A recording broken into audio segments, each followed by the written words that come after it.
from this private data firm after he had already submitted the paper to the journal. Because it was kind of known that I'm not a conservative Christian, that I was picked and I was on the editorial board to do an audit of the study as to how did this happen? How does something get through peer review like this? And what I found was that while there were conflicts, in some ways, it was only minor. They were admitted from the first. And in my opinion, knowing these scholars, it wasn't full. There was a completely independent reviewer for this paper, another two who would be questionable. But knowing these people, even if they didn't have a minor consulting level conflict, they would have made the same decisions.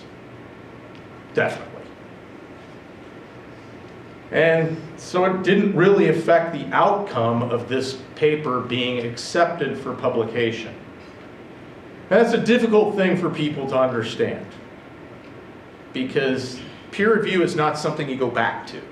You don't get to say, wait, but I didn't like that. Can we reject it?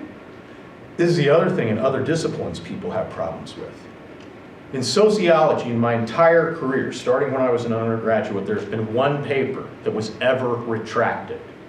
It was 100% plagiarized from somebody else's article.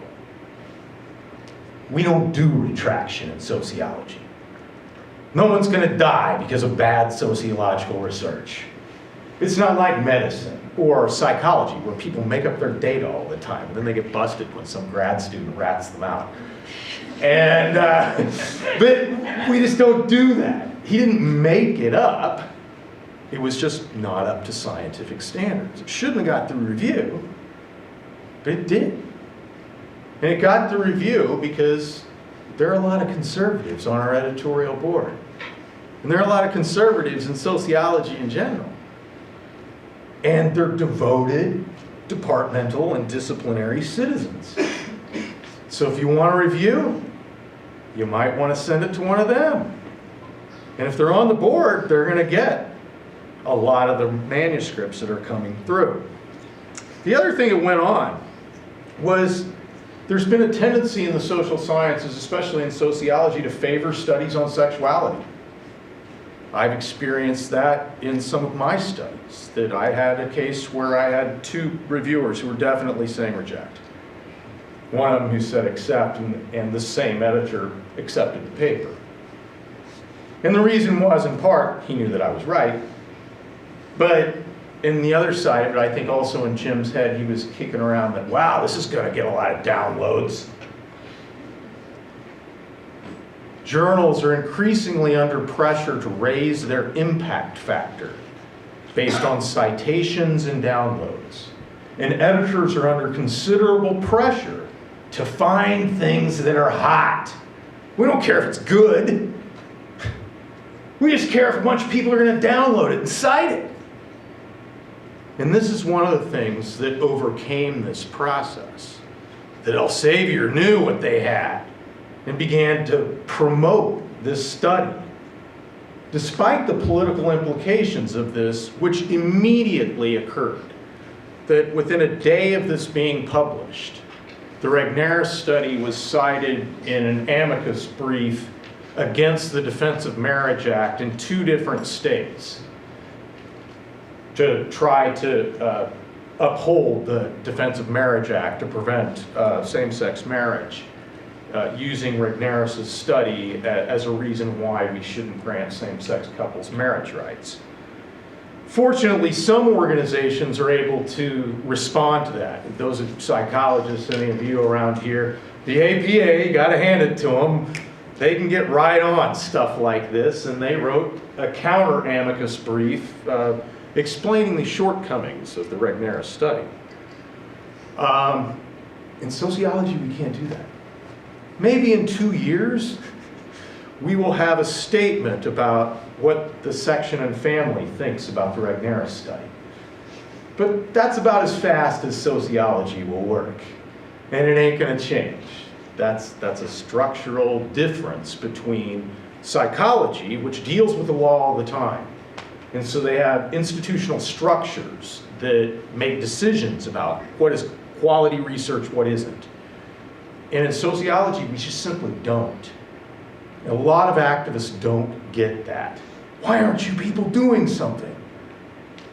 Because we can't. And we don't. We don't retract papers, and we don't have the institutional resources to counteract stuff like this the way they do in the social work organization or in the American Psychological Association. We were kind of blindsided by this, and it's very difficult to retract any of that. I just want to finish with a couple of questions about bad research and ethics. Is bad research unethical? And if so, why?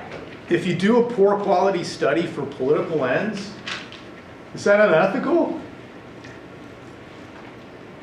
What should we do about it? Should we sanction Regnerus? Should we have an inquiry? Should we censor him in the American Sociological Association? Should he be fired from his job? What does this say about academic freedom for a committed conservative intellectual acting on his own preferences, using his research time to do what he wants? It's political. I don't think it should count for tenure. I certainly don't think it should count for full professor at a place like the University of Texas at Austin. But on the other hand, if you want to spend your summer writing textbooks or waterboarding or whatever it is that you want to do, then you can be a permanent associate professor and never be promoted to full professor. Or if you do that and you don't have tenure, of course you can be fired. But you can use your own time to do politics. And that's where I would classify this. And we have to think about that on both sides. Because if people are going to make ethical claims about Regnerus and what he did, then what about people who are doing studies for other organizations on the other side of the fence? And what if they don't measure up?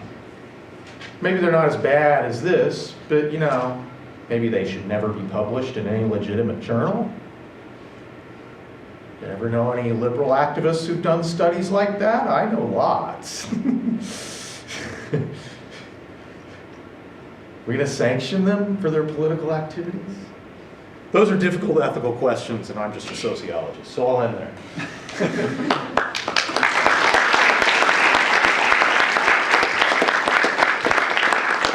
We have 10 minutes.